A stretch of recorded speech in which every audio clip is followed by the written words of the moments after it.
So much. Can I firstly I'm not sure if President Okanaga is still here, but I would just like to thank him for the invitation to come and speak, to say what a beautiful university campus that he is the president of, and I can see lovely pictures of that on the website, so I hope that I get to visit someday. And just to assure him what an amazing job his team under the direction of Fumiko has been doing, organizing this talk today. I know there's been a lot of work that's gone on behind the scenes, and I'd just like to say thank you. And to my co-presenters as well, Hong Hoon, Dr. Jevons, Dr. Takayama, and Dr. Sato, it's a pleasure to be able to be presenting with you today. So I'm here just starting the chat saying welcome to Australia. I think we say good day, mate, here. So good day, mate. And we're really happy to be here from Australia. It's a windy but sunny day from where we are.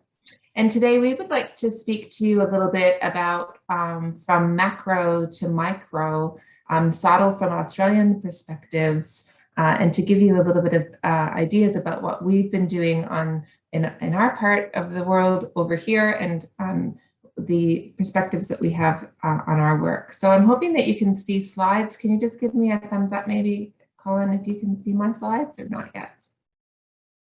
Here we go, I'm gonna do it again. Can you see it now? Yep. Okay, perfect.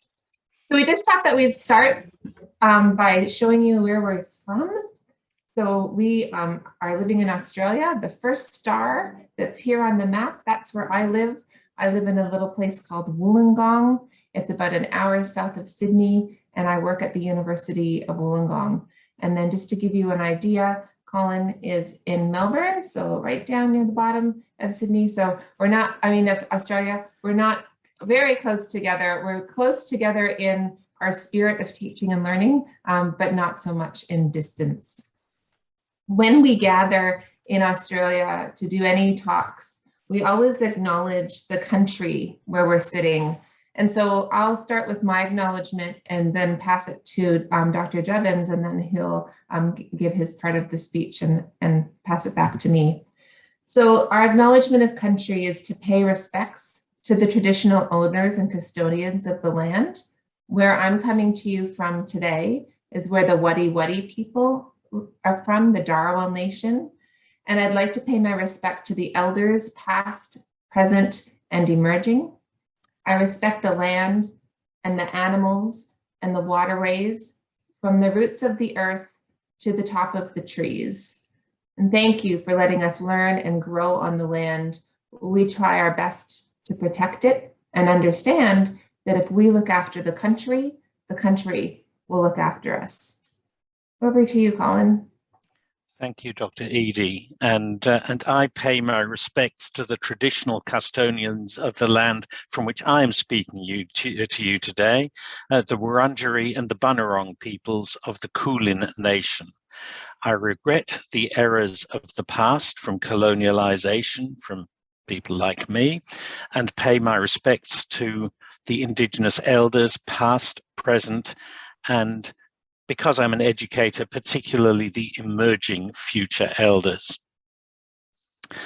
So, excuse me. So a brief introduction to me. The slide has a lot of detail there. I'm a business researcher and educator. I've taught in Europe and in America, as well as in Australia. And I've done quite a lot of research in my original discipline area, as well as now starting to in the scholarship of teaching and learning. And I previously worked in consumer research and in book publishing, and I put my Twitter handle at the end of that slide. I don't need to read it all in detail, we'll save a bit of time. Look, in Australia, as elsewhere, and as Hong Hoon particularly highlighted in her excellent and comprehensive presentation just now, SOTL hasn't had the same reputation as discipline-based research. Peter Felton's principles that Huang Hun showed you early in her presentation are an excellent guide to improving the quality of educational research. Dr. Eady will talk about building a scholarship of teaching and learning culture later in this session. I'm going to talk about another way to achieve equal reputation between subtle and discipline-based research, and that is the external and objective measuring of it, again, as Huang Hun said. So we, in my research-oriented university, Monash University, as you see up there, journal quality rankings have become embedded in promotion and tenure processes and university ranking measures. And it's particularly important in research-intensive universities like Huang Hun's and mine, but important everywhere, of course. Now, there are arguments about whether journal rankings are good or bad, and they have their strengths and weaknesses, but they're here to stay. So, how do we actually use them? We use them. Sorry, I'm just frozen my own notes here. We constructed a subtle journal ranking system so as to encourage scholarship in the areas so that people didn't think they were wasting their time. Either the people doing the research themselves or those who rate us for our promotion or tenure.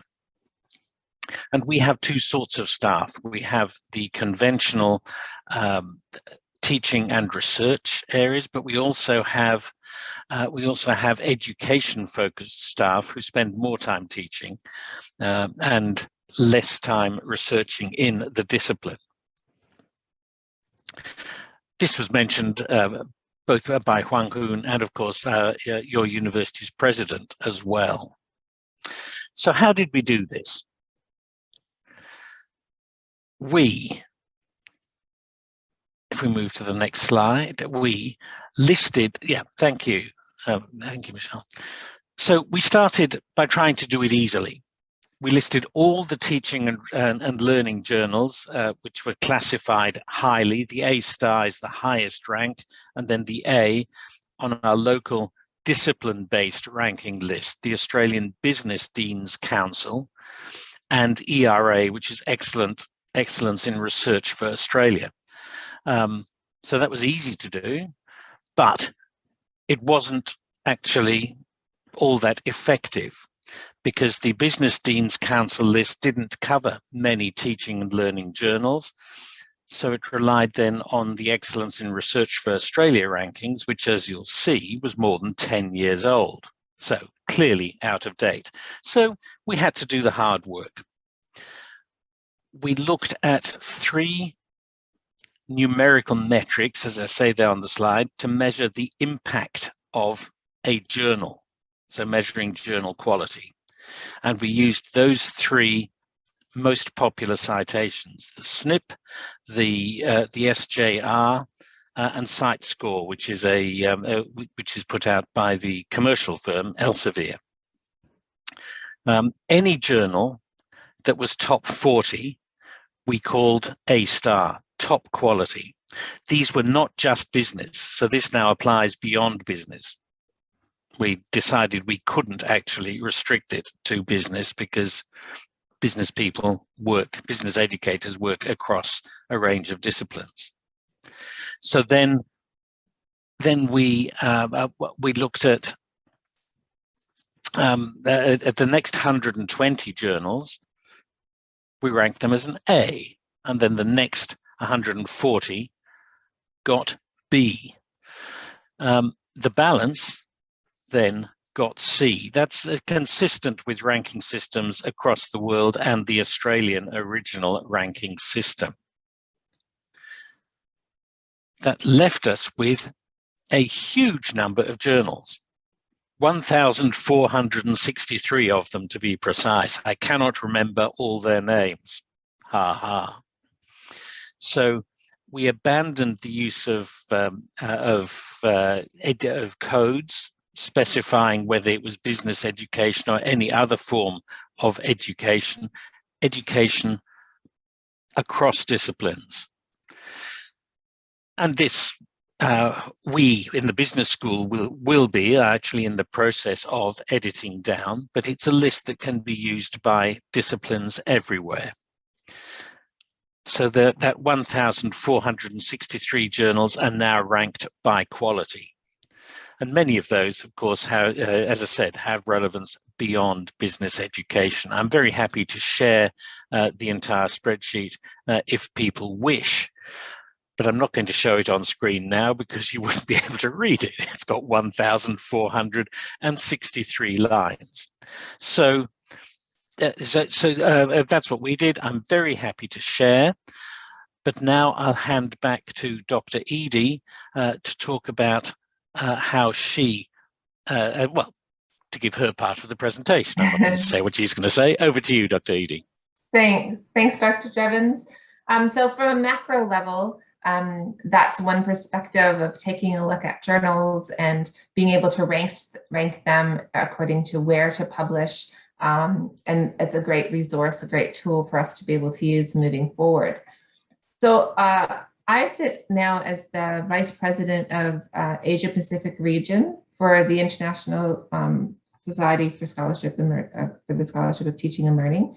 I'm unabashedly going to throw in this slide about our upcoming conference that is coming. And if you'd like some more information about it, it's there. And I would really love to get to know more of our Japanese counterparts, and would love to hear from you either with a Twitter or with an email about your relationship with SOTL and what it is that you're doing in your teaching, and for you to consider coming to our conference that's taking a look at SOTL on an international perspective. So that information is there for you.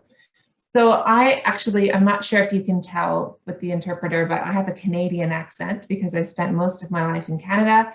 I came to Australia in 2007, and I really appreciated, again, what President Okanaga said about your school's model and the way that you think about one's way and finding one's way. My way has always been about teaching. So I was a trained primary school teacher and taught primary school for many years in lots of interesting and remote isolated locations in Canada and in Australia. A lot of the work that I do is working with Indigenous peoples in remote and isolated places.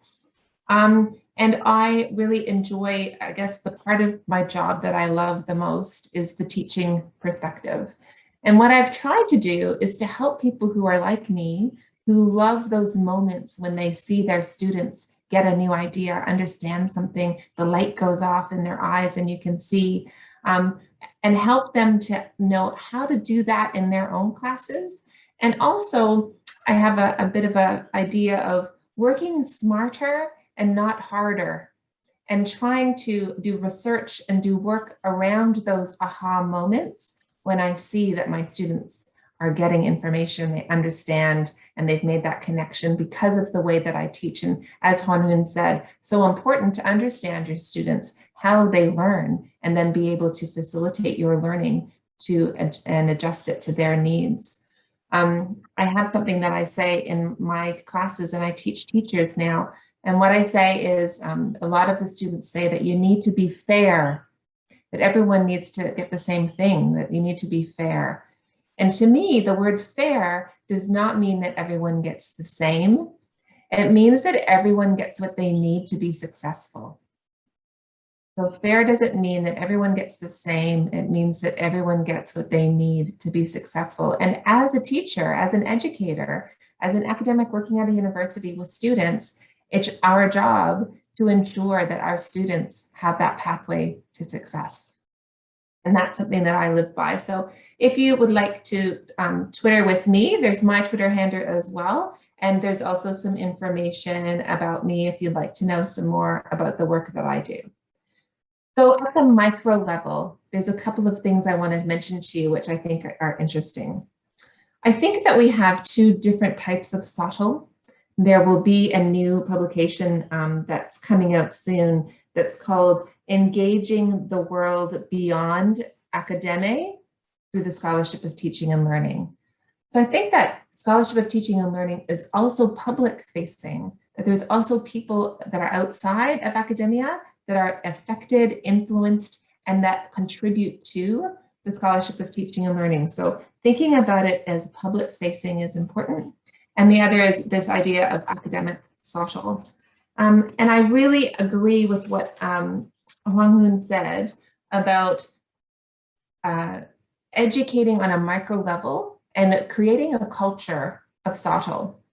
And so very much at my university, we've had two kind of points of view, that there is a stream that is academic scholarly work, and there's a stream that's teaching work or other.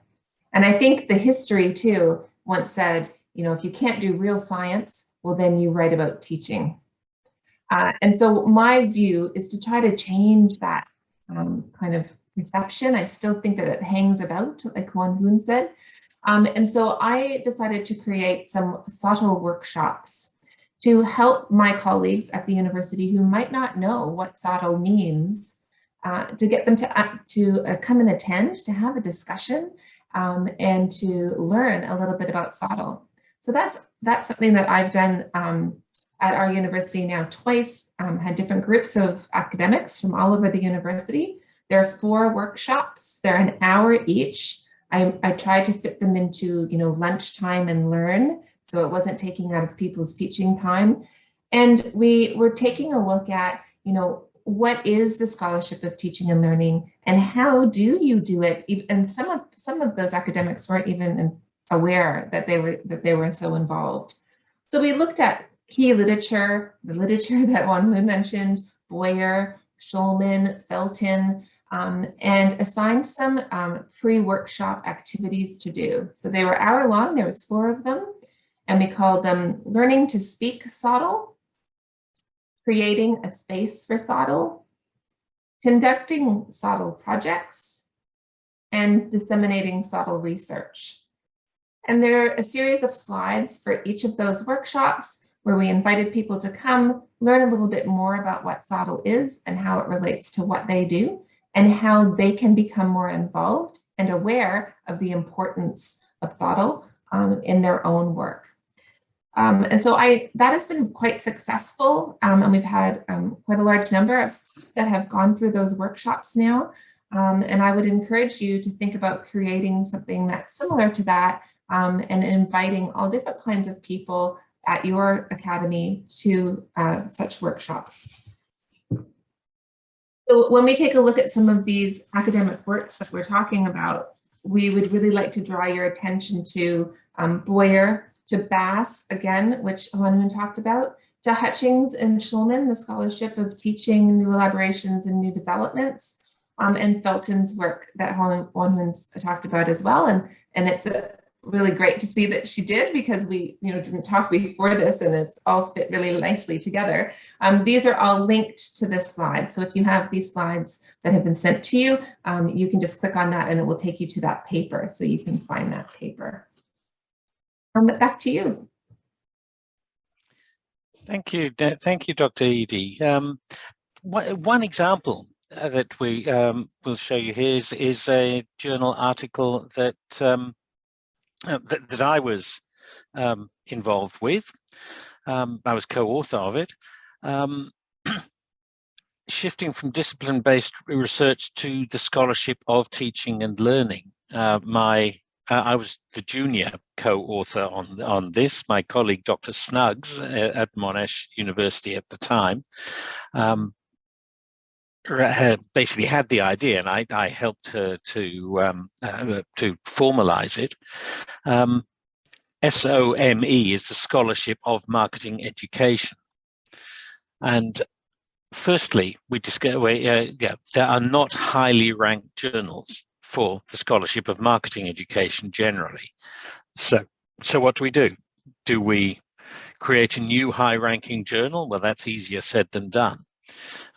Do we look at general business journals? Yes, partly. Or do we Do we publish in more broader educational journals? Do we look beyond journals? And do we look at perhaps different mechanisms for supporting the scholarship of marketing or business or any sort of discipline-based education generally? So if anybody wants a copy of that journal article, I'm happy to provide it. I see I neglected to put a link there in the slides, but I can put a link in the chat or send a PDF if people want. So there's also I'm sorry, there is a link there. The very last on the list there it is. It's linked. You'll see that Dr. Eady and I have put in some papers that we've recently published there. You'll see that Dr. Eady has 4 there, and I have 2. Those are all linked. I think the one that I think will be of particular interest, if I may say so, is the one by Green, Eady et al. Beyond the Conference. Singing our song. I was actually at the presentation of that at the Aristotle conference, and it was really a very inspiring approach, because it started to break down the boundaries, I think, of convention.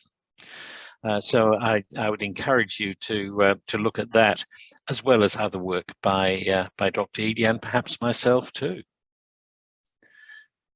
And so I think oh, sorry. I was just going to say, I just think in closing, again, we just want to, going back to your philosophy at the university about thinking through practice. So could we encourage you to continue to think through practice, both on a micro level and on a macro level and on a micro level as well, to keep thinking about international perspectives and making international partnerships with people like Juan Hoon and Dr. Jevons and myself, and just being creative is in your third philosophical point, to continue to be creative and think of ways to engage more people in the important work that we all do. So Dr. Jevons and I would just like to thank you so much for this opportunity, and we look forward to actually being able to meet some of you live time very shortly, and hope that you and your families all stay well. Thank you very much.